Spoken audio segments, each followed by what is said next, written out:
आज आरोग्य भवन मुंबई या ठिकाणी प्रथम आपल्या एकत्रीकरण समितीच्या बैठकीसाठी आपले सचिव यांनी जी बैठक बोलवली होती त्याच्यामध्ये आज आपले संचालक DHS, त्याच्यानंतर जॉईंट डायरेक्टर, आपले तांत्रिक आणि उपसचिव आणि आपले अवर सचिव यांच्याबरोबर बैठक झाली समायोजनाच्या दृष्टीनं। त्याच्यामध्ये जवळजवळ 1.5 ते 2 तास चर्चा झाली।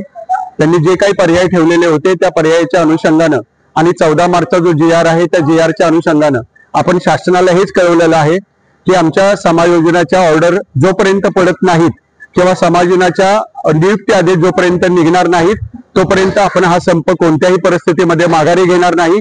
शासनानं जे काही सेवा प्रवेश नियम बदलायचे आहेत ते बदलावे, सामान्य प्रशासनाचे त्याच्यावर काही घ्यायचे सेरे ते घ्यावे, परंतु जोपर्यंत कोणत्याही एका केडरच्या जोपर्यंत ऑर्डर पडत नाही तोपर्यंत आपण हा संप माघारी घेणार नाही हे आपण प्रशासनाला कळवलेलं आहे।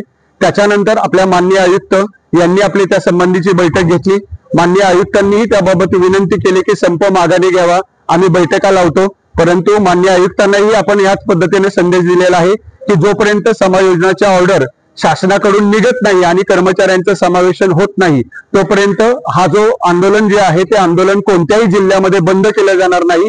आणि माझ्या सगळ्या कर्मचाऱ्यांना विनंती आहे, आपण ह्या संपाच्या अनुषंगानं सर्वांनी संघटित राहा, कुठल्याही प्रकारच्या कारवाईच्या पत्रांना भिण्याचा प्रश्न निर्माण करू नका।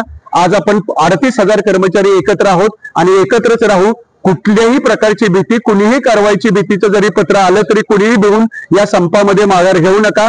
तुमचं हे संघटनात्मक जे हे आहे तेच तुम्हाला या 15 ऑक्टोबर पूर्वी शासनाकडून नियुक्ती आदेश काढून देईल। एवढंच मला तुम्हाला सांगायचंय, कुणीही माघार घेऊ नये एवढी मला सर्व कर्मचाऱ्यांना विनंती आहे। जय हिंद, जय महाराष्ट्र।